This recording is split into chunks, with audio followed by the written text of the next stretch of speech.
Hello, hello, hello. Good Sunday evening. It is 9:30 p.m. Eastern Time on a Sunday night. Yep, I am here with you Sunday through Friday, 9:30 p.m.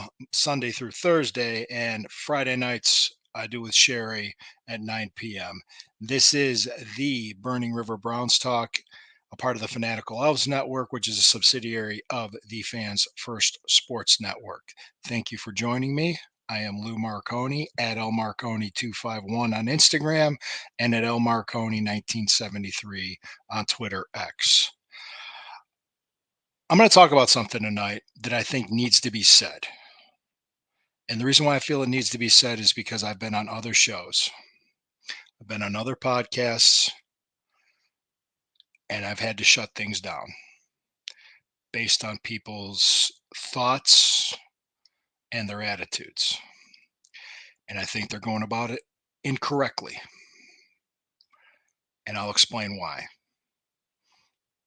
I could be wrong. I could be mistaken.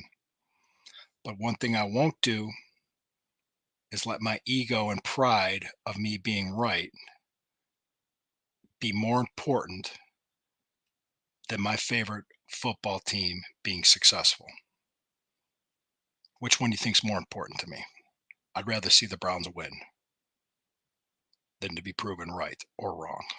I want to see them win. But before we go any further, I have sponsors and I have bills to pay. So do the Fanatical Elves. Let's take a moment here to pause from a word from our sponsors. All right, I'm back. Thank you very much. Appreciate your patience. Appreciate you joining me. So what I was saying is I will not be a person that wants to be proven right because I don't have the pride or the ego to have to be proven right and make that be more important than to watch my favorite team win. Maybe that's the problem with a lot of people.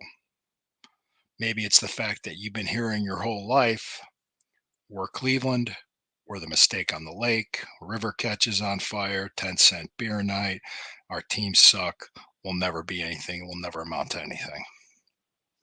Maybe. Maybe that's what you hear. Maybe that's what you're believing. Let me tell you a little quick story before I tell you why I'm going to say what I'm going to say.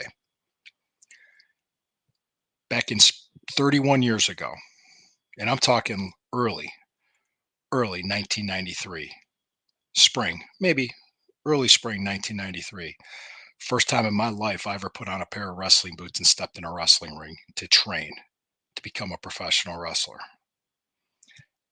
A lot of people, except for the ones that I was training with, were pointing a finger at me and telling me, you're wasting your time. You're wasting your money. You're wasting your time. You're never going to amount to anything with this. Go right ahead and take a quick look over my shoulder. That's 31 years later. 31 years later, look over my shoulder. You tell me if I wasted my time and if I listened to that. You tell me if I didn't accomplish anything. Now let's go back to today. Since I was 7 years old, I've been watching football.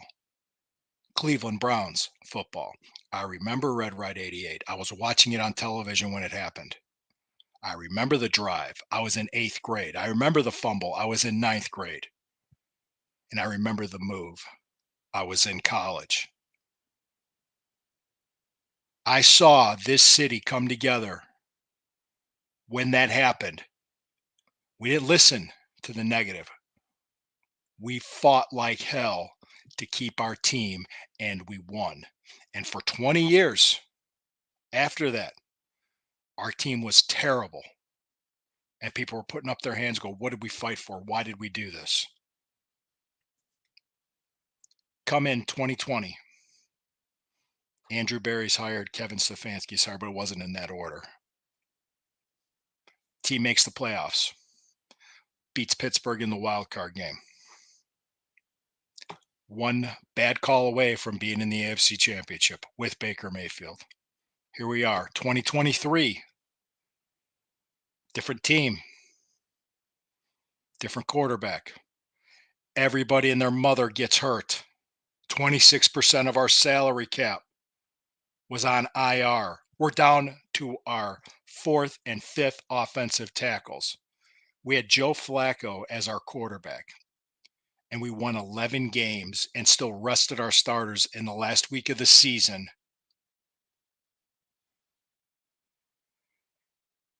And we went to the playoffs. Thank you.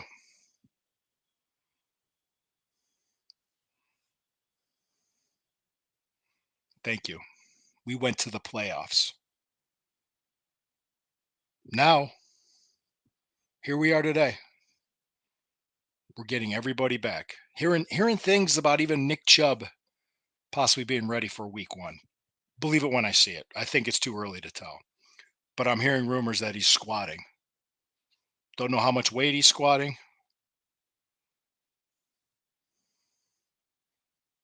but we'll know. And yet, we just extended our head coach and our GM for the first time since I can remember that they're going to stay. We have a stable organization. We have a winning team in the last 4 years. And I got to sit on shows and hear, well, what if the bottom falls out this year? Or what if we don't win? What if we go 4 and whatever? Are you fucking kidding me? Did you not see what this team did last year? Did you not see it?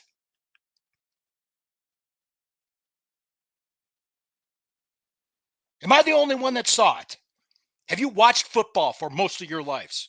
Do you understand? Forget the fact that it's Cleveland.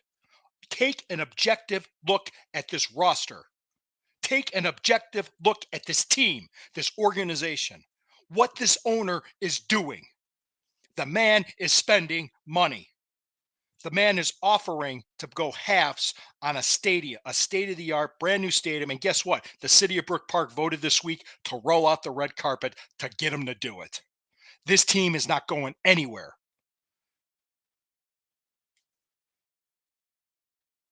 And yet I got to hear we restructure Nick Chubb when we were hearing rumors they were going to cut him. He's going to play his ass off, and he's working his ass off on getting back. Deshaun Watson at every voluntary OTA throwing a football. Oh, that's bad. Why? The schedule is tough. Tough schedule for everybody. The AFC North is tough, but we're tough too. We're a tough football team. We beat the San Francisco 49ers with PJ fucking Walker at quarterback.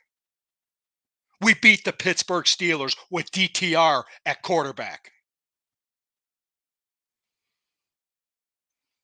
And then I got to hear about how we were lucky. Yeah, tell me how lucky we were when we lose Nick Chubb in the first quarter in the second game of the season. Tell me how lucky we are when we lose Deshaun Watson for the rest of the season after a week 7, probably week 7 or 8. I can't remember which. That big game, that big win in Baltimore. Yeah, tell me how lucky we are when we're starting our fourth and fifth tackle.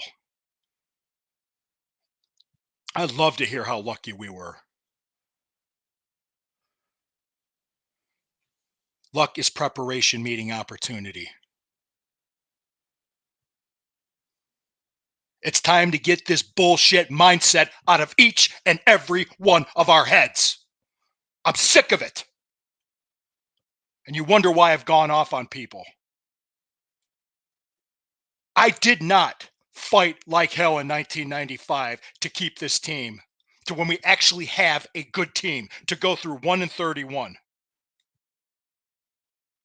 to go through all that garbage,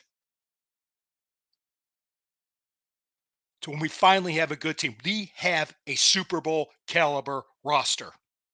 We stay healthy, we're good enough to win a Super Bowl. I am saying it. I did not go through all that crap to when we get good and we're ready to do it, to hang my head and kick rocks because we're Cleveland and the national media doesn't know what the hell they're talking about. They're saying it though. Yeah. Adam Rank. What was his name? Adam Rank, Nostradamus that picked us to win 6 games in 2023. All because the brown and orange is bad. Didn't know a goddamn thing about our roster. Let's take an objective look at what we did this year. Everybody's coming back. Kareem Hunt left. We brought in veteran running backs. Naheem Hines, Dante Foreman, along with Jerome Ford, and Nick Chubb's working his way back. The number 2 receiver, Jerry Jeudy. Backup quarterbacks, Jameis Winston, Tyler Huntley.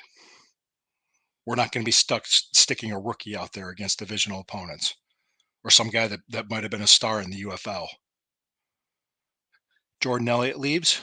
We pick up Quentin Jefferson. Anthony Walker and Taki leave. We get Jordan Hicks, Devin Bush. Do you see what we have? Do you see what we've done?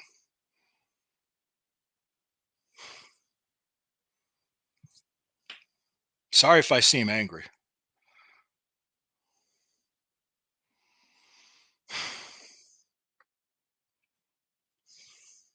It's time to start being positive, because when you think it, you say it, and you believe it, it happens. We have a good team. We have a contending team. We have an owner that's going to spend money. And guess what? If it does happen that this team falls short of expectations, their own expectations, not ours, not the national media's, but the organization's expectations, they're going to sit down. They're going to take an honest, hard look at what didn't work and how to improve to get better. That's what they're going to do, because that's what they've done the last 4 years. That's why Baker Mayfield's no longer here. That's why Alex Van Pelt's no longer here. That's why, oh God, Joe Woods is no longer here. Mike Pfeffer. If there's ways to get better, they're going to do it. That's how it's going to work. Thank you, Sherry. But I will not let somebody point a finger at me and tell me this isn't a good football team, because you don't know your ass from a hole in the ground. Look at the roster. Take an objective look at the roster. Now, if you say Deshaun Watson hasn't performed up to the level of his contract, fine. Yeah, that's fine. Owner spent money. We spent the draft picks. We went out and got the guy. He's ours for the next 3 years. He's not going anywhere. We didn't do what Denver did and cut loose a guy and pay him $80 million in 2 years not to even be on our team, and gave up all that draft picks on top of it to get him. And yet they want to sit there and tell us that the Deshaun Watson trade's the worst ever. It's ridiculous. It's absolutely ridiculous. It's not even close. We have a good team. It's time to understanding it. It's time to believe it. Is everything going to go our way? Of course not. But not everything's going to go against us either. And if you say we don't win anything because we're Cleveland, then explain to me 8 years ago when the Cleveland Cavaliers were down 3-1 to the Golden State Warriors and everybody thought they were done. Everybody thought they were done. And I remember Game 5 in Golden State. 2 players scored 83 points between the two of them, Kyrie Irving and LeBron James. And I remember looking at my wife after that game happened. I said, there's going to be a Game 7. She goes, why? And I said, we're not losing Game 6 at home. And Game 7 was June 19th, 2016. My first Father's Day as a father, my 43rd birthday. My daughter was baptized that day. And guess what? The Cleveland Cavaliers became NBA champions, and Cleveland won a championship. It can be done. It will be done. Believe it. And always believe whenever the river burns, it burns brown and orange. Thank you for joining me. I'll see you tomorrow night.